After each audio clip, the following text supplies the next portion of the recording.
Crossroad number 25. To know the Lord or to neglect the Lord. Saturday of the third week of Lent, we read from the book of the prophet Hosea. Let us know, let us strive to know the Lord.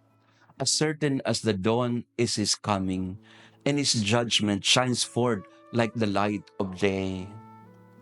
Further on, the prophet says, For it is love that I desire, not sacrifice, and knowledge of God rather than burnt offerings. To know the Lord. This is a very important teaching in the Old Testament because knowing in the Old Testament is not just academic knowledge.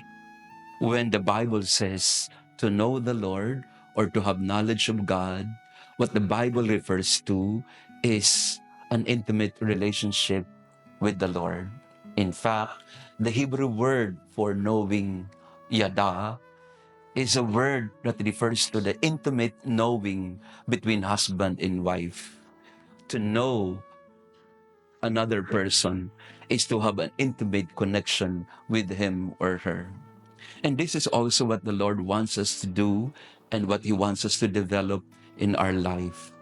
To know Him more every day, to love Him more every day, to follow Him more every day. But it all begins with knowing. Hindi naman natin susundan ang isang bagay na hindi natin alam o hindi naman natin mamahalin ang isang tao kung wala rin tayong alam sa Kanya. Napakahalaga nung yada. Napakahalaga nung pagkilala sa Diyos.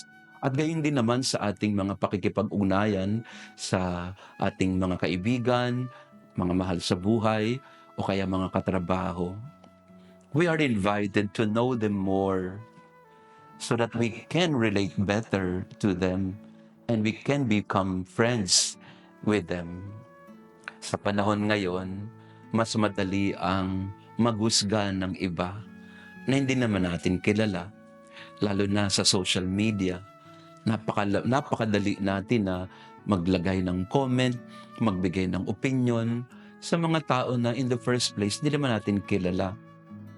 Pero dahil nga na andyan may comment section, parang pag tayo ay mag-comment, it's as if we know them well, and it's as if we know their story very well, their situation so well, when in truth, we have no clue about them.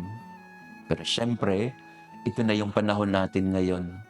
Madali na tayo na magbigay ng komento sa mga hindi naman natin nalalaman. Everybody has become an expert nowadays. Expert in politics, expert in economics, expert in everything. Just because we have the comment section. But the Lord wants us to develop this ability to go deeper into any kind of situation or any kind of topic that we are asked to, in a way, study. Alamin muna. Sa pananampalataya, napakahalaga ng pag-alam at pagkilala. Marami sa atin, we remain ignorant of our faith because we did not take the time to really know the Lord, to really know our faith. Kaya minsan, nakakalungkot din na madali tayong madala sa mga hindi totoong turo ng simbahan o mga maling turo ng simbahan. Pero kung tutuusin, if we just had taken the time to know our faith and to know the Lord better, we would not be misled. So this crossroad is crucial. We are asked, know the Lord more, and you will not be misled or lost.